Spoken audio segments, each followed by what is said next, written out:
Η βραδιά θα συνεχίσει με το πολυφωνικό σχήμα Φιλογραφικού Συλλόγου Βορειοϊπειρωτών Κάουνες. Οι Κάουνες είναι ένα από τα αρχαιότερα ελληνικά φύλλα της Υπήρου. Ο Σύλλογος έχει ως στόχο και σκοπό τη διαφύλαξη της ταυτότητάς τους, την αναβίωση ηθών και εθήμων που στο πέρασμα του χρόνου και με την εξέλιξη του σύγχρονου τρόπου ζωής έχουν αφανιστεί και να μεταλαμβανεύσει στις νεότερες γενιές αξίες και παραδόσεις. Ο Σύλλογος ξεκίνησε από μια παρέα φίλων που αγαπά τον τόπο που γεννήθηκαν, έγινε σύλλογος και σήμερα αποτελεί μια μεγάλη αγκαλιά για όλους τους βορειοϊπειρώτες.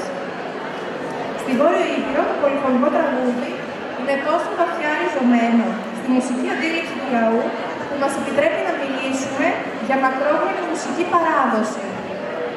Θα ξεκινήσουν με τα τραγούδια «Από ξέρω πρώτο μάνα» και «Όταν ήμουν πουλί».